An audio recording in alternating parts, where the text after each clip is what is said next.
आणि आता महिलांसाठी खास करून ही बातमी म्हणावी लागेल, कारण आपण सुंदर असावं असं कुणाला वाटत नाही, पण सुंदर दिसण्याच्या नादामध्ये आपण स्वतःलाच मृत्यूच्या दारात नेऊन उभे करतोय का?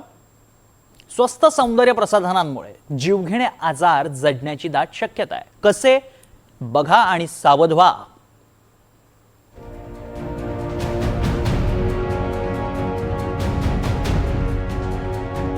सुंदर दिसायला कुणाला आवडत नाही, मात्र सुंदर दिसण्याच्या नादात तुम्ही स्वतःचा जीव तर धोक्यात टाकत नाहीयेत ना?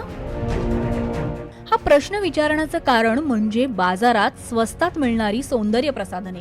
रस्ते कमाल सस्ते में असं म्हणत तुम्ही ही कॉस्मेटिक खरेदी कराल खरं, मात्र यामुळे तुमचा जीवच धोक्यात येण्याची भीती आहे. कारण या सौंदर्य प्रसाधनांमध्ये अत्यंत घातक रसायने वापरली जातात.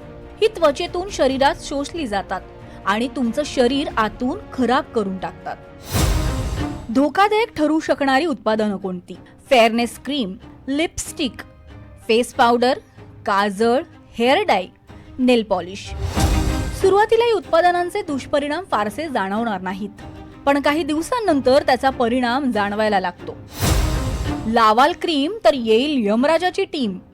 स्वस्तातली सौंदर्य प्रसाधने वापरल्यास त्वचेवर लाल चट्टे, खाज, पुरळ उठते, त्वचेची जळजळ होते आणि ती काळवंटते.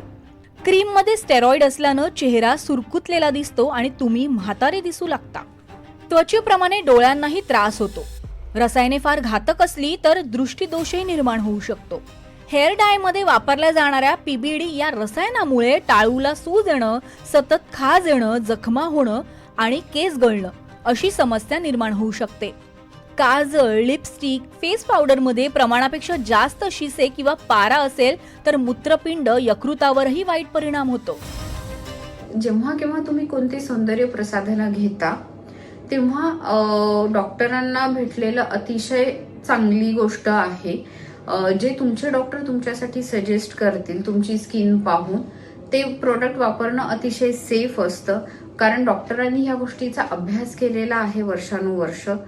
त्याच्यामुळे काय वापरलं पाहिजे, किती दिवस वापरलं पाहिजे, कोणत्या प्रमाणात वापरलं पाहिजे हे डॉक्टर तुम्हाला व्यवस्थित सांगू शकतात. सर्टिफाईड उत्पादनच वापरा. विशेषतः FDAने जी काही सर्टिफाय केलेली असतात किंवा ISI मार्क असलेली जी उत्पादनं असतात तीच वापरावीत.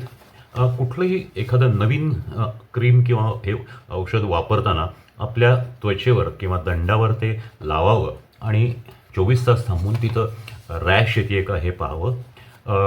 सुगंध खूप मर्यादित असलेली किंवा अजिबात नसलेली अशी उत्पादनं वापरा, म्हणजे ॲलर्जी कमी होऊ शकते.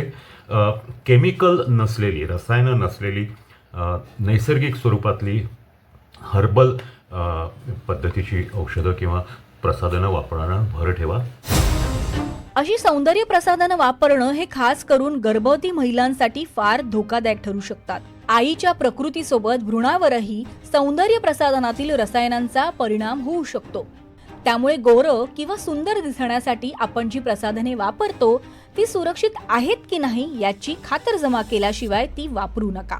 नाहीतर यमराज तुमच्या दारात उभा राहिलाच म्हणून समजा. सौंदर्य वाढवण्याच्या प्रयत्नात आरोग्य धोक्यात घालू नका.